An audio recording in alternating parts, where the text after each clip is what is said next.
Hey, what's going on, team? It's Ricky with TechBot Solutions. So as you guys have been seeing from my recent videos, I've been more proactively investing in real estate. And the question has come about since I've been making so many videos. I'm 25 years old. I bought my first house at age 20. I'm from California. I moved to Arizona. The cost of living here is much less.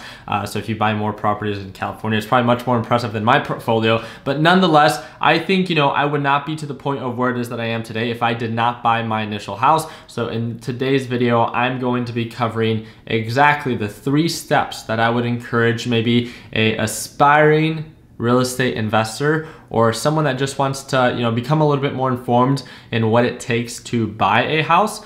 These 3 steps that I followed. Well, I actually followed 2 of them, but now looking back, having the 3rd option would have made the process a little bit more fluid. So again, this is all based off of my experience. So I hope that these 3 steps just get you one step closer to your overall goal. So the first thing that I want to make sure that I cover is that you do need to get in contact with a real estate agent, right? A real estate agent, the things that I would look for, that they're informed enough about overall market conditions and other comps to make sure that they get you the best deal. The second thing is getting in contact with a title agency. And this is not something that I see a lot of people recommend. And the reason why is by getting in contact with a title agency or getting in contact with a lender, they can inform you a little bit more about what it takes to actually get pre-qualified. So once you're working with a real estate agent, they can then in a sense recommend a series of different title companies. But the thing that I find so helpful and so useful from overall just the lender or overall title agencies that are going to be lending you the money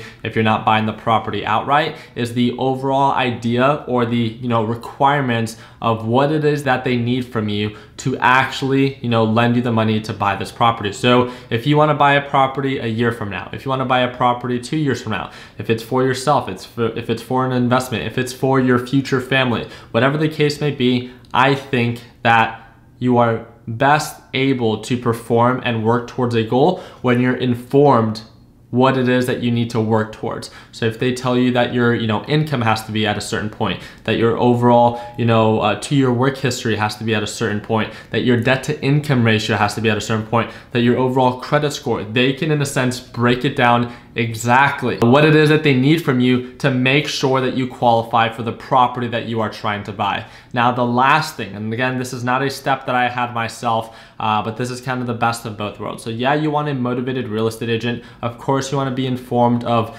from a lending, from an overall bank or a title company to let you know what it is that you need to actually qualify for this property. But the last thing is I would try to get a real estate investor or someone that is well-versed in the market that is not benefiting from the actual transaction. The reason that I find this to be so important is that their best interest is to simply guide you in the right direction. They're not just trying to sell you a house so they can make the commission like a real estate agent. I'm not saying like a real estate agent, and I'm not saying that every real estate agent out there is like this, but all I'm saying is by having someone that's like a third party that can share his best practices or her best practices, that can share some insight about what to do, what not to do, maybe how to ensure to get the best deal, that is not someone that is intrinsically motivated by the commission that they're going to receive by selling you every single house on the market. I think it's something that can be the best of both worlds. Yes, you want someone like a real estate agent that's well-versed, that's motivated to get you into a home, but you also want someone, in my opinion, that's not directly, connected to the overall transaction to make sure that you are put in good hands, that you're well informed by 2 parties, and then you can make a little bit more of an informed decision. So again, the 3 steps is making sure that you're connected and working with a motivated real estate agent. The second thing is with the title company or the overall lending company, as in the bank that's going to lend you the money to qualify for the property, to be well informed about what it is that you're going to need to actually qualify for the property. And the last thing is to get in contact with a potential real estate investor that can give you some insight, best practices to make sure that you get the best deal. With those 3 steps, I just think that that can be the very foundation in which you can build off of to get that ball rolling, right? When it comes down to buying and investing in your first property. And again, 15 properties later here in Arizona, I just wanted to share my story of what has worked so well for me. And I think those 3 steps can get you off on the right foot. I really do appreciate you guys' time. If you guys would like to stay connected, be sure to join our free investing group. That's that first link down below. I hope that I earned your thumbs up. Don't forget to subscribe. And like always, let's make sure that we end the year on a green note. Take it easy, team.